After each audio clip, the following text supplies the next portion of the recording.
Hello, everyone, and welcome back to another episode of Talk Your Abs Off. I'm your host, Abby Clapper, and I'm really excited about today's chat because it is with one of my current clients, Savannah. Hi, Savannah. How are you?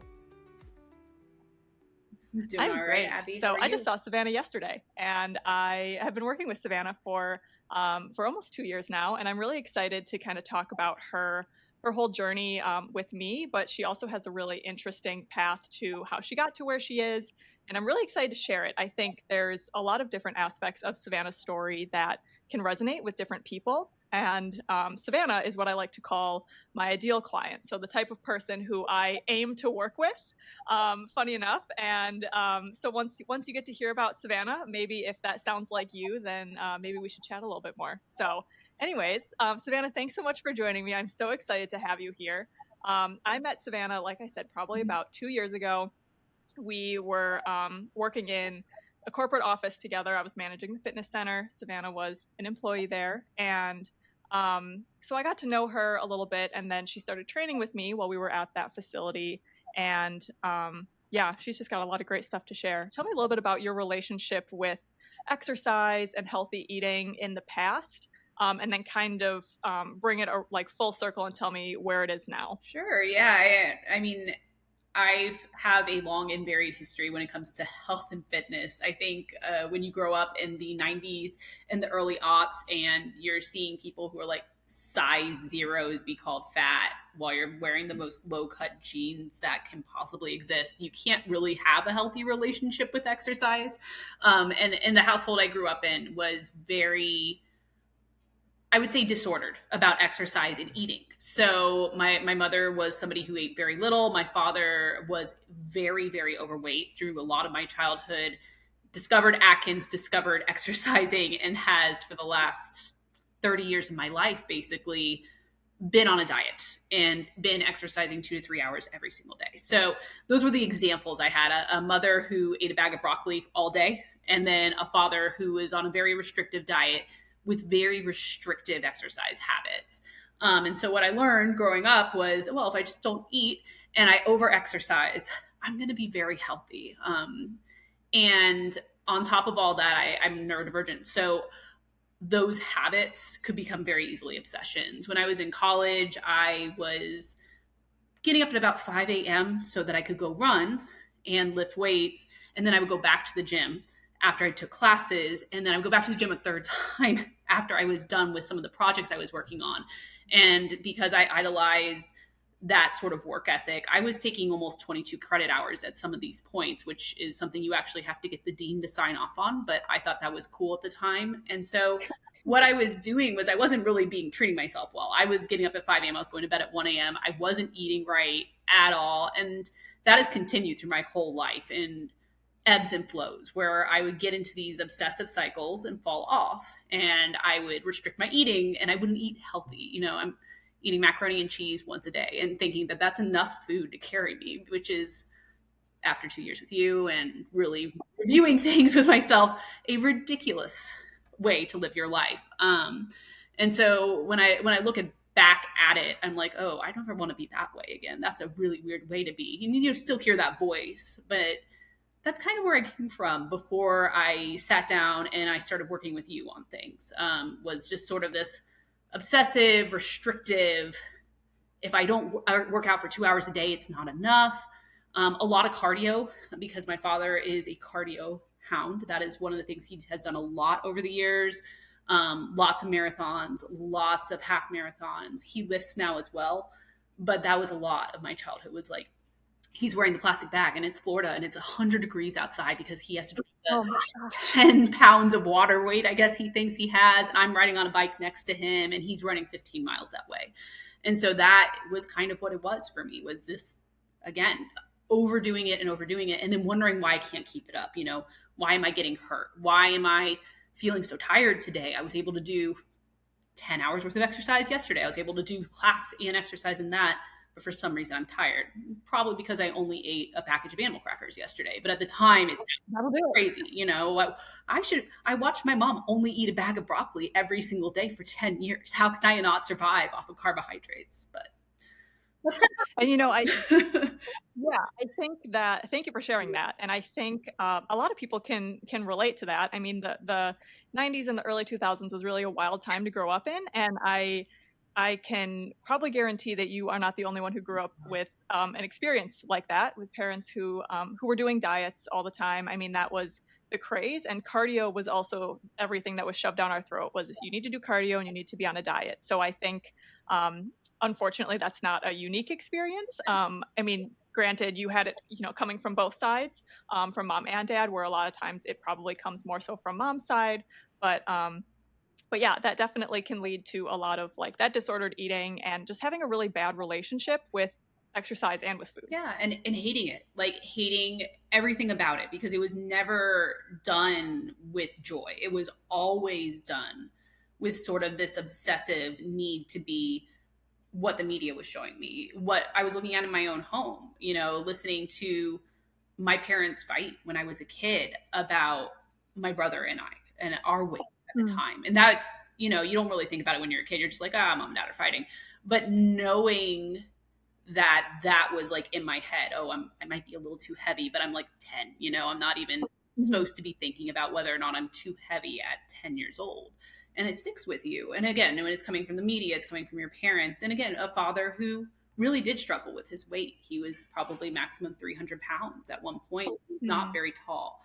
And so those things, whether you mean to have them stick with you or not, even if nobody's looking at you and saying you're fat and you're terrible, it sticks into your brain and develops. Absolutely. Yeah. Yeah, and I think that the psychology that comes along with that, I mean, it takes a long time of therapy to and coaching to kind of undo those thought processes. So can you walk me through a little bit how you undid it and how you did find the healthy relationship, the healthy balance with your exercise and with your food? I'm going to say this very gently for the neurodivergent community. It isn't a direct thing. I still struggle with it. Like every single day, Mhm. it's a struggle, because when it starts that young and you have these, again, obsessive tendencies where it just gets into your brain, there are good days and there are bad days. On good days, I get up, I exercise with you, I feel really powerful about it. I eat my 120 grams of protein and I feel like I'm on the right path. And then there are days I wake up and I look at myself in the mirror and I'm like, what if we just didn't eat for a week? I bet you that would fix Mm. things, because the voice is still there. Now, I will say the way I got to where I am now, part of it was I was very, very ill for a period of almost 3 or 4 months. I got sick when we were on a trip and it just could not get better. And I was at work and I was watching you sponsor a lot of events because you were really living the life that you were saying you were living. You were really good at coming in and sponsoring events that weren't just about physical health, but they were about movement. They were about making a joyful experience out of exercise, which was not really my experience at the time. I was running a lot still, because I've always been in a love-hate relationship with being running a runner. And I was training for half marathons. I was out there doing that stuff, but I wasn't well. I had just recovered from basically pneumonia and I couldn't get the energy up. But you were going around and you were like, well, what about just testing to see what your physical fitness is? And I'm like, that's a great idea. How bad could it be? And as you know, the answer was awful. It was absolutely, it was so bad. And I was sitting there like, I do a lot of cardio for somebody who is literally a 500-year-old woman and a 30 something year old body. And I think what really sparked it for me, and because I could have stayed in that cycle forever, I could have easily been stuck in that, was the fact that I met someone who was joyful about exercise. And I find that about you, is that you're joyful about it and you're not afraid to share that joy. And on top of all that, I wasn't being criticized for not being good at it. That is a number one peak failure point Mm. for a lot of neurodivergent people, is like the fear of it, right? There's this like PDA block with it, like, oh God, I have to go into a gym and have other people watch me. Or, oh God, I got to let somebody see the fact that I suck at this. And you have to get over the suck. Like, you have to get over the fact that you are not going to be good at it. And so for me, it was taking that first step and saying, I should get a fitness assessment. And then, part of it was also very affordable in that moment to work out with you. And you were very accepting and easy to work with. The fact that I could only do 3-pound weights at the time, which is bananas to think about at this point, because I'm much better than that at this now. I'm like, oh wow, Lifting so much more. that was helpful too. Was that feeling you were always saying good job? It was never about, you were willing to work with me when I said I don't want to be skinny, because that was always my goal, was to be skinny. I want to be strong, and work with that in a way that made me feel seen and heard, and also work with the fact that my joints don't necessarily work even on a good day when I'm very healthy the way they're supposed to. And turned a corner for me, because I was really reaching a point in my health where, I mean, we talked about this yesterday when I hurt my shoulder, where I would wake up and I couldn't move my neck because my joints were messed up, and I had spent years not building up my muscle mass. I was the Right. cardio. Right. So I think for me, where I stand now compared to 2 years ago, where those cycles, they're still there, but effectively I've got someone who's keeping me on track, because I would always quit too. I'd always fall out of it for 6-7 months at a time and then bounce back. And I have somebody who is acceptingly working with me within the limitations of what I can do, and making sure that I don't get obsessed with quick progress, because that's so easy to do. Absolutely. And well, and one of the other things that we don't do, well, that we didn't do at the beginning, was we weren't tracking your food, because a lot of times people who have disordered eating, tracking your food can lead to a lot of unhealthy mindset, and can lead you down that spiral, right? So Yeah. I do calorie track with a lot of clients. It's not required, and I like to ask the question: do you have a history of disordered eating? Yeah. For that reason, because if you do, there's ways around it, right? So you and I, we focus on your protein, because like I say to a lot of people, if you focus on your protein, a lot of times the other macros kind of fall into Yeah. place. And if not, that's okay, because having that protein is what's going to make you strong. It's going to rebuild your muscles. And if that's something that you're okay focusing on, and not necessarily worrying about your carbs, worrying about your fat, Mhm. like I'm okay with that, because you're eating enough to fuel your body. Yep. And there's nothing that I want you to be eating enough. What I don't want is for you to not eat enough, because then we have problems. Yeah. And it doesn't seem, when you don't know much about macros, which I wasn't going in knowing much about macros. I knew a lot about calories, but I didn't know much about what I should be eating, like what the makeup of it should be. It's hard to get 100 grams of protein in and eat literally anything else at the end of the day. Like, you are so full after eating all of that protein. Because and as somebody who is predominantly vegetarian, because I'm not a fan of meat, I don't like eating it. It is hard, girl. Like, it is a lot harder than not eating, to sit there and to manage enough protein into your system without just drinking. Again, you can always drink 3 or 4 protein shakes, but Right. I can't stomach that either after the end of the day. So that is a journey Totally. for me in and of itself. But always grateful for the fact that when I said to you, hey, I have a history of disordered eating, and I come from a family with very disordered eating, I am very concerned to start tracking my calories again, that I'll go down a hole, that you were like, no problem. We don't have to worry about that. Yeah. Let's just start with, let's see if you can start doing more than 3 pounds at a time when you're lifting weights, when you're doing your curls, and then from there we'll see where we can land. And now, I mean, as you know, tentatively tracking my calories and my macros and everything again in a way that is not as obsessive, where I'm able to sit down at the beginning of the day and say, okay, is today, how's the headspace? I can do it. Yeah.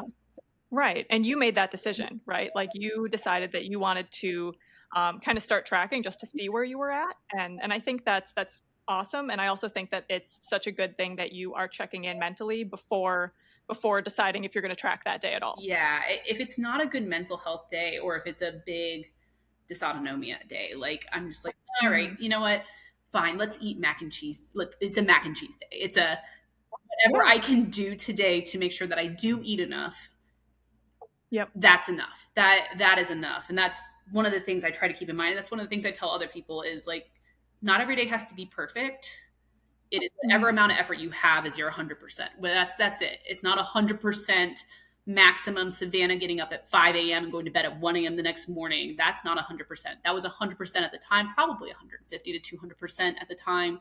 Totally. Yeah. But that doesn't have to be. Your 100% is whatever amount is in your cup that day. So if there's only 20% in your cup, then that's all you have to give. You don't Oh, you posted that the other day and it resonated so hard because you're so right. If all you have is 20% to give and you give that 20%, that's 100%. It's 100%. And we work and live and breathe in a culture that expects you to give of yourself unrelentingly and frame that Mhm. as health. It's healthy, but it's not. You have to recharge, you Right. have to ask yourself. And when you are also in a culture and you grow up with people who don't necessarily recognize that maybe you're a little different than the average person, you spend a lot of time fighting against that to the point that you burn yourself out. And so working with you is probably one of the catalysts for me sitting down and saying, I don't want to do that anymore. I don't want to live that life anymore. I don't want to be tired all the time, giving 150% on a day that I've got 20%. And I also have a husband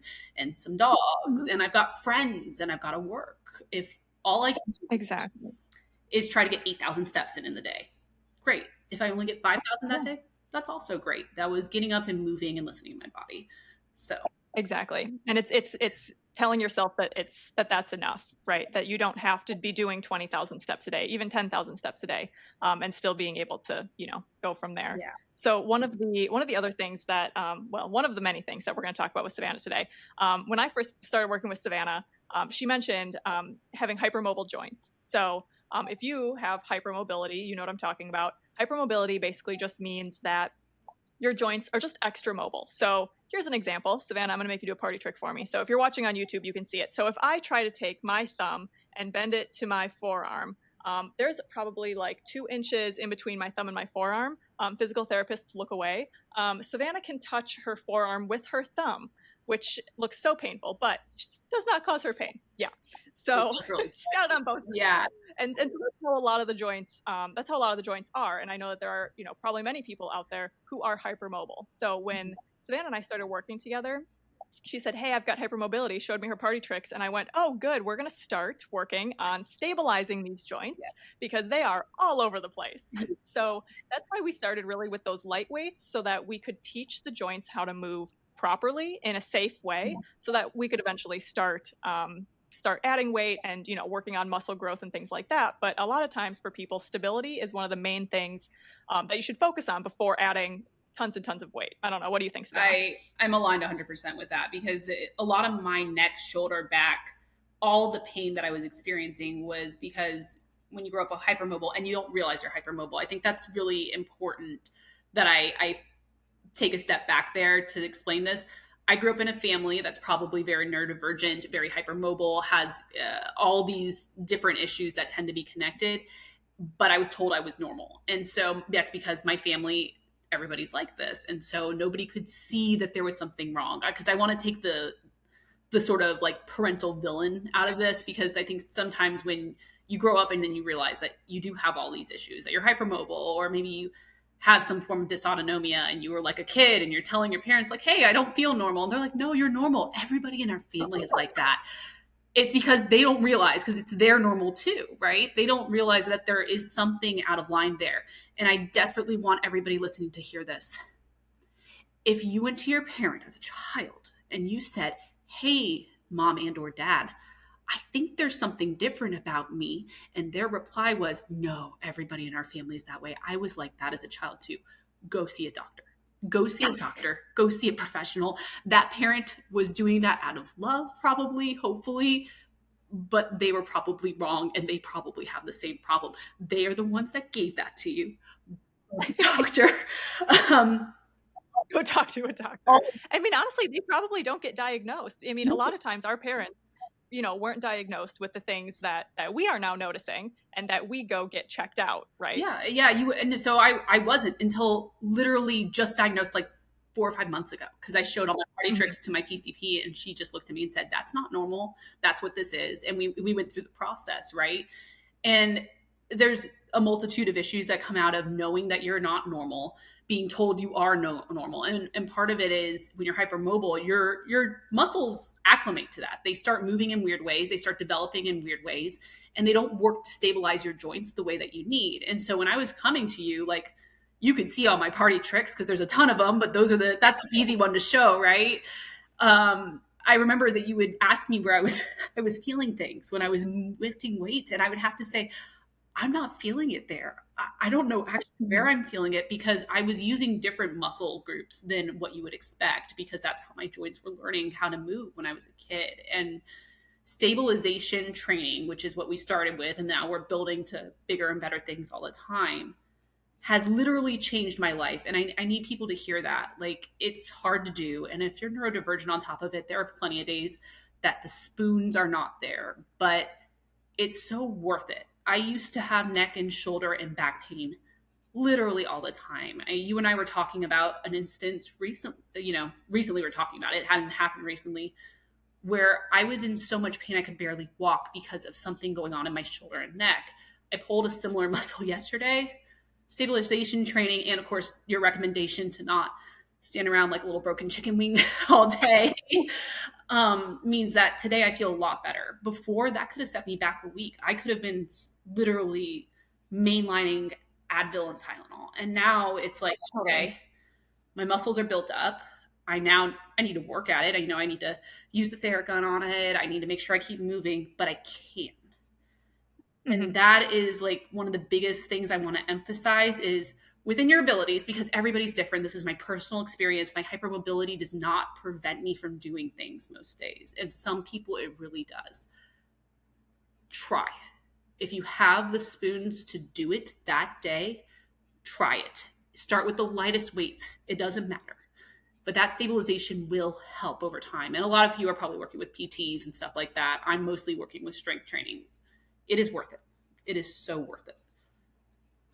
Yeah, absolutely. I mean, you've come just absolutely leaps and bounds. And something that you just mentioned was when I would ask you where you're feeling an exercise, and you would say, I don't know, or I'm feeling it here. Um, I would say over the past 2 years, like, your mind-body connection, your body awareness has really changed, and you and I haven't really talked about it much, but as your trainer, as someone who's gotten to kinda take a back seat and watch you over these past 2 years, like, your body awareness and that mind-body connection of, "Okay, where are you feeling it?" Like, immediately you know, and if you're not feeling it there, you also know, and you can tell me, and then we can adjust your body so that you're feeling it where you're supposed to, right? Yeah, it's a definite difference bringing, and that's the neurodivergency, by the way, just being completely unaware of what my body is feeling at any time, like for years now. When the therapist asks you, where are you feeling that in your body? I'm like, I'm supposed to be feeling things in my body. Like, what does this mean? Um, been this opportunity to really start having that connection between my movement and where I'm feeling things and identifying what I'm feeling. And being able to ask you, hey, is it supposed to be here? And getting like a little like dopamine hit where you're like, yeah, that's where you're supposed to be feeling it. Like, I feel like I'm doing a good job. And I know that has taken a lot of work to get to that point too, where I can do these exercises and I can feel it in places. And there are still places and exercises I can't do because when I do it, you're like, where are you feeling that? And I'm like, I don't think I'm supposed to be feeling it XYZ place. And you're like, no. So we're going to adapt that. So we're gonna find a different exercise. We're not going to be doing, grabbing poles or anything like that because it never works out. Your lower back is always involved for some reason, those sort of things. We're not going to snatch and grab today. We're going to stay with something simple. But I think what I have to return to again is that having a professional work with me on this and being able to quickly turn around, like, hey, I can't do this. Have a quick turnaround of let's do this instead. And that knowledge set is transformative because I could have kept going. I could have gone to the gym on my own, right? I could have used the machines and everything, but I doubt I would have seen progress that way. And I say that Mhm. only because I wouldn't have known how to adapt things for myself. I probably would have tried to push through like somebody who isn't hypermobile because I thought a lot of people can do this. They cannot. Nor should they. But I was surrounded by people my whole life who could. So I just assumed it was normal for a long time. And I probably would have hurt myself, which is how a lot of my exercise cycles ended was I hurt myself. And then I physically wasn't able to do things anymore. So the huge amount of gratitude and again, what I really want who are listening to focus on is having someone help you in this case. And it can be really hard to ask for help and to go for help. And maybe you can't afford it right now, but it is transformative. It really really is transformative about how you do things. You can research online, you can listen to fitness influencers, you can do all those things, but having somebody who sits with you and understands who you are and understands your story and your needs and helps adapt those things will change your life and will change how you exercise, especially if you're not good at it, which I wasn't. I just did it a lot, right? I wasn't good at it. I was good at showing up for like 3 or 4 months, you know? Yeah, absolutely. And I mean, I think that's another thing too is, there's a lot of ways, like Savannah said, if it's not if it's not in like your budget at the moment, like at least finding the form on videos, looking at YouTube. I have some like form videos on my YouTube, Coach Abby Clapper, if you look it up. I have videos on how to do certain exercises, but finding someone with credentials, Yes. with certifications, making sure you find someone who knows what they're talking about, who's doing things at the right angles and giving you all the right tips and everything. So there are ways that you can still do it. However, I think there is, and I'm saying this as a personal trainer, but I think that there is a lot of benefit that you can get even working short time with a personal trainer just to get the basics of your form down, and then taking that knowledge because ultimately, personal trainers, we want to educate. We're educators at the end of the day, essentially. And some people need the constant accountability, and some people just want to maybe work with us for a month or two, take the knowledge, and then they're comfortable to go on their own. So that's also another option. Now, Savannah, something that you've mentioned quite a bit during this episode is the term neurodivergence. Now, I am going to define it Yeah. for some people who might not know, because sometimes I use the word neurodivergence and people are like, what is that? I'm like, oh, you must not be neurodivergent because otherwise you would know. You're clearly not So researching it at 3 a.m. like I am, but okay. yeah, exactly. So neurodivergence, every brain is different, right? So it's like fingerprints. All of us have different brains. So neurodivergence is brains that are just a little bit different than. So let me give you some examples. A brain that has ADHD, autism, Mhm. learning disabilities like dyslexia, if someone has Tourette's, sensory processing issues, and certain mental health conditions, those would all qualify under the umbrella term of neurodivergence. So it's essentially just a big term, just for brains that work a little bit differently, right? So when someone is neurodivergent, it impacts a lot of different things. So Savannah, as someone who is neurodivergent, Yeah. how does that impact the way that someone engages with exercise and with routine? So for me with my neurodivergence, and everybody's experience is different, we could have the same diagnosis and be very different in how we handle it, but generally with my experience and the experience of the people around me, because neurodivergents flock together like weird little pigeons. It, for me, it was always hard to start things, like to get that kick in the butt. So, and then it was always hard to maintain. I like to tell people, because people are like, oh, you're so organized, you're so good. I'm like, every day is an effort. Every single time, everything that I do is an effort. There are things that people who lack neurodivergence just do. But for me, it's all like every single thing kind of has to be thought of during the day, which, if you think of the brain like a big old CPU, can be very overwhelming. You're going to run out of RAM at some point. You're going to run out of memory at some point to do these things. So when I was looking at exercise, it was, first off, you just described, oh, people who are neurodivergent in corporate are probably really good at getting things done.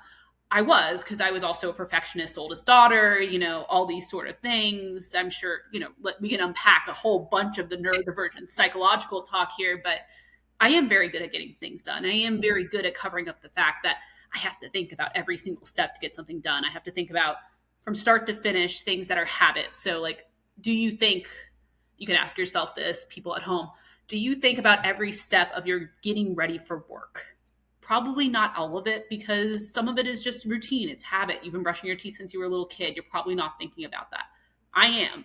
At the end of the day, I am thinking about every single step of it. And so when it came to exercise, it felt like I never had the mental capacity to either add that in, or it was my interest. That was the only thing that I was doing. And there's no balance there. On top of all that, there was never a habit of it. It was never a thing where I was like, okay, it's a habit now. I don't have to worry. I don't have to think about it. Every single day, I'm going to be able to get up at 7 a.m., or most days I'll be able to get up at 7 a.m. and go through this routine because I have to think about it. With all that in mind, this is why Abby gets to be my personal trainer forever. I do need somebody to kick me in the butt. I need accountability in a way that I think that a lot of neurotypicals don't need. You know, they can probably get up and hold themselves accountable. I'm always going to put something else before something that does not give me that dopamine hit. So for me, exercise has always been a punishment. It's something I'm working through right now. It's always been you ate too much, you have to exercise, or you need to be skinny, you need to exercise. It's never been a fun thing. So it doesn't give me the dopamine rush that I think I would really be seeking. I'd rather sleep the extra hour in the morning, but having somebody there, as Abby knows, she sits out in front of my house until I open my garage in the morning, and I try to open it early. You know, I'm not leaving her sitting there. Having that accountability buddy was really transformative for my neurodivergence. Is like, okay, what's fun? I like Abby. I like talking with Abby. I don't like exercising, but it's okay because exercising is making me better. Like, I know it's good for me, and I don't mind getting up, and I have to get up. Like, that is the other thing. I have to get up because Abby is sitting out in front of my house right now, and I'm not going to make her drive all the way from Clearwater here to Tampa to sit out in front of my house so that I can sleep for an extra 30 minutes. That's insane. And so it's kind of a trick for me. It's tricking my brain into being accountable. And I'll be honest, I don't know if I would stay accountable to it if I didn't have somebody waiting for me. Past experience has been probably not. You know, I need that. That's part of my neurodivergence is I need that person to hold me accountable. And it's not going to be my friends or my husband because they are also neurodivergent and they struggle with some of the same things. You know, I have a few friends who don't struggle with these sort of things, but those people do. So we're always going to choose the dopamine rush. We're always going to choose that extra hour of sleep. We're always going to choose to not exercise first. It's a very roundabout way to say that I need an accountability buddy probably more than other people. I need my Abby to show up and say, okay, you're going to lift today. You're going to do it. And Yeah. as Abby would tell you, I cry all the way through it. I am the whiniest, saddest little baby first thing in the morning, crying at her about things that I am paying her to do for me that I know are good for me. And I'm still whining about it. Like, And it brings me so much joy when people whine about it because it's like, it's so funny because you're going to do it anyways. So whine all you want because you're still getting it done and you're still going to grow your big muscles that you love having. And yep, yeah. and also on days when my clients aren't feeling good, and Savannah knows this very well. Yeah. If I show up and we'll get into, you know, some chronic conditions as well. Savannah has some chronic conditions. So when I show up and it's a bad joint day, her joints are just not feeling good or whatever the issue is, Yep. we do like a yoga stretching session because that is still movement, that is still healthy, and it's good to have as a part of your routine. So even if we can't lift, you know, Savannah, you're not giving up on yourself, you're not giving up on your goals, you're moving your body in a way that's going to feel good for you and that you know is going to help you through that day without using that executive function, that brain capacity to do more than you know or you're capable. Exactly. And I will say, you know, a lot of it is executive dysfunction, which is a huge block for most people who are neurodivergent to get into healthy habits, to achieve goals, is just not having, we call it the spoons, right? I don't have the spoons to do that. I spent 10 spoons on getting dressed and ready and driving into work today. I don't have any more capacity to get other things done. And that's why I exercise first thing in the morning. That is a trick for my brain is if I get it done while I still have that executive function to get it done, then I don't have to worry when I get home if I'm so brain dead that all I want to do is lie down face first on my bed and make belcher noises. Like, I can do that now. And you also can't make excuses, right? So that's why that's the benefit of getting it done early in the morning. I know not everyone's a morning person. I do not work out in the morning because I cannot get out of bed and be a productive member of society, unlike Savannah, who apparently can. I'm not. I've tricked myself. I want you all to know that, like, when I graduated high school, I told myself I would never be out of bed before 8 a.m. again. Like, that was it. I was done. And because I used to have to get up pretty early to go to school, like around 5:50 in the morning. And I was like, I'm done. I'm never doing that. I'm going to work night shifts at my jobs. I'm going to only take classes that start after 9 a.m. And that lasted for like a whole 35 seconds before I was getting up again. And some of it is in my household, we really didn't sleep in. We were usually up and moving pretty early on. My dad barely sleeps at all. He is jazzed. Like, this man is moving 24/7. He's one of the most driven people I know. and he never sleeps. And my brother never sleeps. They're both very high energy. They need 4 hours. They're good to go. They're out running. They're out exercising. My brother's an ultra marathoner, so you can see that it's coming from all sides here. Like, he is really good at running, and my mom is the same way. She sleeps 4 or 5 hours. They get up, and I need 10 hours of sleep to be happy. Like, if you want Oh, yeah, girl. to be in a Same. day, I need 10 hours of sleep. But I also realized that if I allow that to be the way it is, if I just don't get up, it's the only time of the day that I have the mental capacity, the physical capacity, and the time to get it done. And it holds me accountable, right, to do that. And I think when we were exercising in office, I think we started at a ridiculous time. I think we started at like 6 a.m. some days. Oh my God. It was so It early. was It was like 6:15. it Yeah. was I was like driving to the office at like 5:30. I was like, I love Savannah so much. I would not be doing this if it was not her. it was, and I know one of the things was that I was trying to be into work by 7:30, and I had to shower in our little showers there, and I had to get dressed, and I had to be up and in the office at a certain time. And part of it was, I think there was a client that took over one of my slots, my time slots that we were looking at Oh, too. yeah. But Savannah would roll in with her Celsius in one hand with like the saddest face on the planet. She would walk in and just look at me as she's drinking her Celsius. And I would just smile because we had to get it done. it had done it, yeah. But I used to bring you one sometimes. That was, I You think, did. our rule at You the would. time, was Yeah. that if I drink a Celsius, you got to drink a Celsius. Abby gets one too. Yeah, and now I barely ever drink Celsius. I did have one today, but usually it's one a month because they're very bad for you and you should not. They're so bad. And it's a late night. I get it. We're recording late, so Yeah, Celsius it's valid today. the day started early today too. It started at 5 a.m. I'm on my last legs, but the for me, starting at that time slot, having that accountability, making sure that I have somebody keeping an eye on what I'm doing for a variety of reasons. One of which, again, accountability buddy, but 100%, this is one of the most important investments you're going to make in your whole life. You're gonna make financial investments. You're gonna make educational investments. You're gonna make investments in other people. You have got to physically invest in yourself, because you are going to start hurting yourself more often. You're going to start losing that physical health that allows you to continue forward if you don't work on it. And I think that in the modern context, that's very hard to perceive, because you're seeing people on Instagram who seem to not have to do a lot of work, and they have a certain aesthetic that you like. It's work. It is genuinely work. It's going to cost you executive function. It's going to cost you some spoons. So find the time of the day where you're going to have those spoons. Find somebody you can trust to kick your butt, to just kick you in the butt and say, you got to get up, and set that for yourself. Because if you don't start after a certain age, it gets so much harder. Well, you and I talk about that all the time, right? We do this now because if you want to continue to, do the things that you're doing with your friends well into your, 50s, 60s, you need to be healthy now, and you need to continue those healthy habits. You need to continue that movement. You need to build your muscle, because we all know after 30, you start to lose muscle if you're not taking care of it, right? If you're not still working on building that muscle, eating the protein. So Yeah. now's the time. Like, you're at the age, again, this is the age that I love, mostly because I am in my 30s also. So I understand what's happening in your 30s, career wise, family wise, whatever it is. Like, I'm in that space with you, and talking to my audience. I'm obviously there literally with you, Savannah. Yeah. But talking to people who are in their 30s, like, which is the majority of my audience, now is the time. And it's the little things, right? So like Savannah, when she first started, we were doing 30 minutes, and we were using the 3-pound weights, and that's all you need to do to start, right? You can't live there. We can't live there in the 3-pound weights. We need to get stronger. So then move up to the 5s, and it takes time. Savannah and I have been working together for 2 years, Yeah.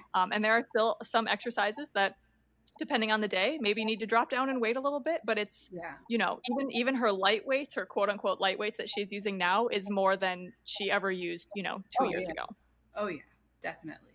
And I think it's important too to make sure that the people that you're idolizing when it comes to fitness are realistic about what their experiences are here too, because I think it's the same as in the early aughts, watching these very skinny women be shamed for how they look because they're wearing these jeans that show their hip dips, which is just a normal part of human physiology, and they're being called fat. There's almost a toxic fitness cycle that goes on social media. You need to make sure that what you're consuming there is from people who are realistic about goals, because if you set an unrealistic goal for yourself, and remember, these people, it's their job to influence you into thinking that they don't work that hard, or they do work that hard, or they do it 24/7, so that's why they look that way, that somehow that's achievable for the average person. That's not achievable for a lot of people with chronic conditions. That's not achievable in a lot of cases for people who work, who have kids, who have a life outside of the gym. Exactly. You're not going to be able to achieve that, but that doesn't mean you shouldn't work. Like, you still should work on things, and know that I saw an interview with Katie O'Brien, which Abby knows that like goal body right there is for me. And she's an actress, and there was a movie that she was in the last couple of years where she played a bodybuilder, and she was asked about her physique, like, what did you do to prepare, like, how did you get there? And she's like, well, I spent the last 10 years doing this. I've been doing this for 10 years. This wasn't an overnight transformation. I've been working to this body type for a decade, and I don't want anybody to think that you can do this without an insane amount of work. Even the people who have really great Hollywood bodies are spending 5 to 6 to 7 hours in the gym, and that's just not realistic. And her feedback, because obviously she's got this body that I idolize. She's beautifully muscular. She's amazing, right? For her to say that on camera was so realistic and so important. Follow people like that who are going to tell you, it took me a decade to get here. It took me a really long time. Or people who are realistic and say, yeah, I'm a fitness influencer, so my whole job is to be physically fit. I spend 8 hours in the gym. I only eat clean. All these things, so that you understand that the average person doesn't look that way for a reason. We're living a life outside of this, and it doesn't mean you shouldn't start. It doesn't mean you shouldn't do it. Yeah, no, I think that's an incredible point. And I have, I can think of one of my friends from back in Wisconsin who, if you're listening, hi, hello, Lydia, who tells me that that she had to unfollow a lot of people on social media because it was just like too unhealthy. All this like this working out, the different workouts, the grind, the eat this, not that, all this stuff, it just becomes way too much. So this is your permission to unfollow those people and follow the people who make you feel good. I will say, if you follow me on social media, I think I'm pretty realistic about things. I I am not working out all that much. I don't ask my clients to do anything that I wouldn't do, right? So I'm getting at least during the week, two workouts a week. Most of the week is like 4 if I'm lucky. That's on like a really good free week where I have no clients because they're all traveling together. But it's really realistic, and I'm not working out for an hour or more every day. I don't have that kind of time. And some people do. That's great. If you have that time and you are committed to that time and you love doing it, I love that for you. Yeah. But realistically, 30 minutes is all you need. You don't have 30 minutes, start with 10. Start with 10 minutes. 10 minutes of body weight squats, 10 minutes of wall push-ups, just something to get you moving, and then you can move forward from there. I can promise you, most of your peers in office aren't doing that. I know. I'm working at a company that likes to claim it's super healthy. I can promise you, most of us don't do that during the day because you feel like you don't have time. Well, at one point you did, when you had a wellness professional walking around telling you to get up and do some squats, but alas, you no longer do. No, so. We do not. And now the joy is that fitness professional is now my personal trainer comes to my house, is a dear friend, and it's something I genuinely do miss. If you have a workplace that invests in you that way, that is a truly important thing that I think a lot of workplaces don't consider, that importance of getting up and move. They'll tell you to do it, but having a workplace that like actually not enforces it, but has somebody to remind you, it's so easy to get caught up in your day-to-day, no matter what you're doing, whether you're an office worker or you're a full-time mom, to fall out of it, because exactly. life catches up with you. Life be life, man. Hard. It's hard sometimes. Well, Savannah, that was all super helpful. I know I relate to a lot of it too. You and I have talked about this. Like, I've not been, diagnosed with anything, but because you and I get along so well, there's a really high chance that I have a little bit of neurodivergence going on. So learning It's okay. It's okay. I've accepted it. But I've learned a lot from you in that aspect of what it looks like to create a routine and how important that routine is when you're neurodivergent. Along with having somebody to keep you Yeah. accountable, focusing on all these different things. So I thank you for that because I've truly learned so much about both myself and just about neurodivergence in Yeah. general.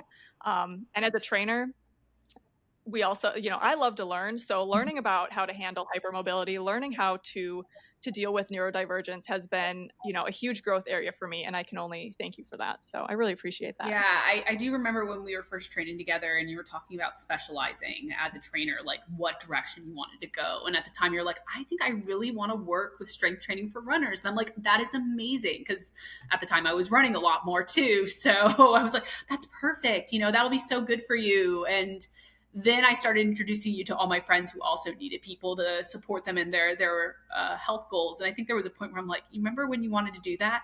You should probably specialize in just taking care of neurodivergent people with chronic conditions, because at this point you've got so many of us on the that need support, some of them who have more chronic conditions than even I have, who have greater needs and stuff, and you've done a great job, because every single one of the people that I've recommended you to are like, no, Abby's the best, like that is Oh. absolutely transformative for them and what they've been able to do, and helping them create those healthy habits. Some of them are much better at maintaining those than others, obviously.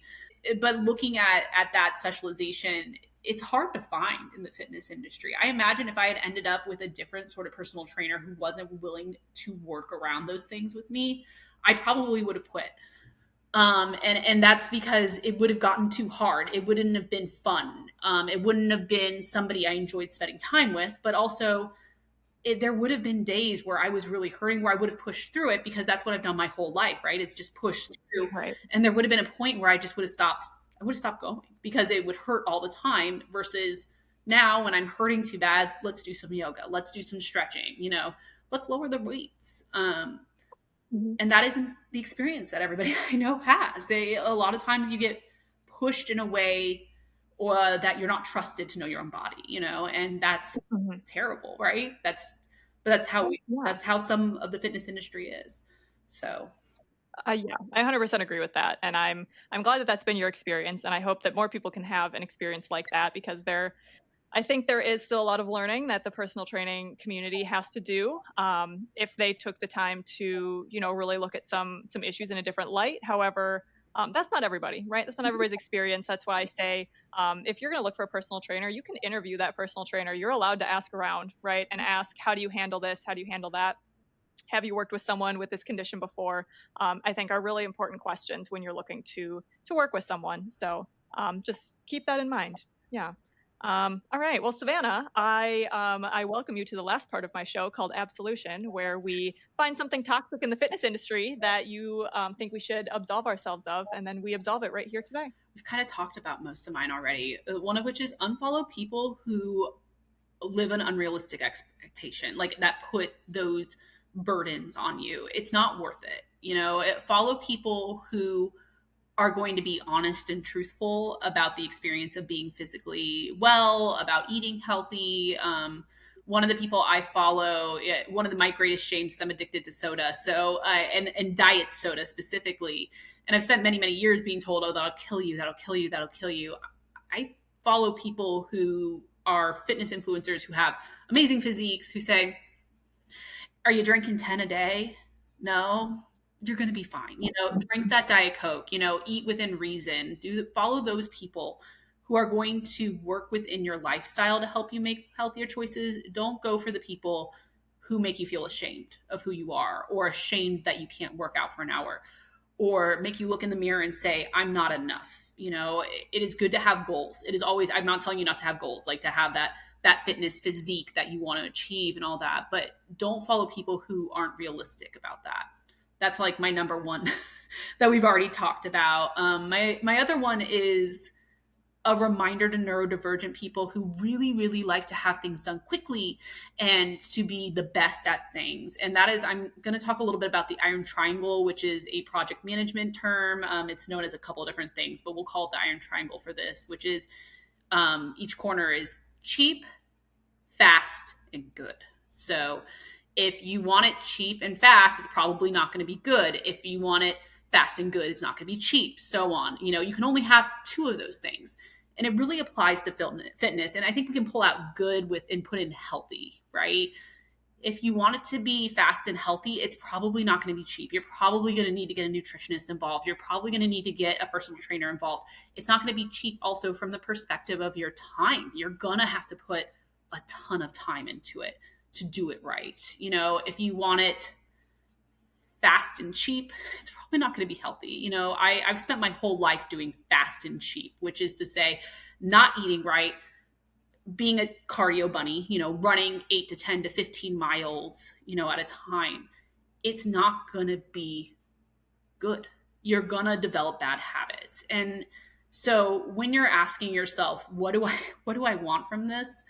My recommendation to you neurodivergents, and if this is your moment, if you're waiting for that moment of the sky to strike you down and tell you what to do, let me be that influence on you. I recommend finding the healthy approach. So always go with the healthy corner. And if you want to do it cheap, then make sure that you're following the right people, that you're giving what you can of yourself. So cheap on your time, cheap on that. Just be ready for the fact that it's going to take a while. It's not going to be fast. There are not a lot of things that are going to be fast about this.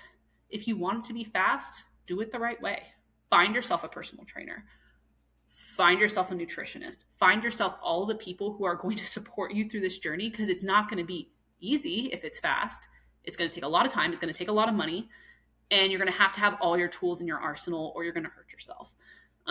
So I think of a lot of things from the perspective of the Iron Triangle. And mostly because I do project management, but I also have a lot of friends who are artists and things like that. And we joke about it all the time, right? Like, oh gosh, these clients just want it fast and cheap, and for some reason it's got to be perfect, right? Treat your own life that way. Look at the things that you're trying to do and see what part of that corner is most important, but always focus on your health. Nothing is worth cheap and fast if at the end of the day it's unsustainable. Savannah, that is probably one of the coolest things I've ever heard. I've never heard of the Iron Triangle before. You are absolutely blowing my mind, and I'm going to use that. I'm going to tell people that. I'm going to post that clip. People are going to listen to that, and I'm going to just play it over and over again. Like, did you guys hear about the Iron Triangle? Listen to Savannah talk about it. But truly, and the other thing I honestly, like, while you're talking about it, it makes me want to get a little bit emotional. I won't cry, I promise. But like, you have just, I know, if I cry, you'll cry, we'll all cry. But if like you have just come so far, like, since I first met you, and that, like, your growth is just so inspiring. It is so encouraging to me. I hope it's encouraging to other people, because that mindset right there that Savannah just beautifully explained, I think really wraps all of what we just talked about up into a nice little package. And now the decision is yours. To all of you who are listening, now you get to decide what you want to do with that. And at the end of the day, all of these episodes are to help you find the one thing that's going to work for you. So especially if you are a neurodivergent, hypermobile, dealing with a chronic condition, if you can take one thing away that Savannah talked about, then you are going to start to see some amazing change in your life. So on that note, Savannah, this was amazing. I'm so glad to have you as a friend. I'm so glad to have you as a client. I absolutely love working with you. And thank you so much for sharing your experience here with my audience. Yeah. Thank you so much for your time, Savannah. And if anyone is interested in knowing more about what it looks like to work with me, either in person, virtually, with a 12-week program that I have, you can head over to my website, Endorphin Wellness, ENDORFIN. I like to be complicated and spell it funny. Endorphinwellness.com. You can click on my services and check stuff out there. Otherwise, I'd love to have you as a part of my community on Instagram. I am Coach Abby Clapper. You can find me Instagram, Facebook, YouTube, and I would love to hear from you. If you have an experience, if you're neurodivergent, if you are hypermobile, I would love to hear about your experience, either working with a trainer, working out by yourself, how have you stuck with it. So head over to my Instagram page or any of my pages and drop me a comment or a message, and I'd love to hear all about your experience, and we can chat more about it. So thank you all so much, and I look forward to seeing you all on the next episode of Talk Your Abs Off.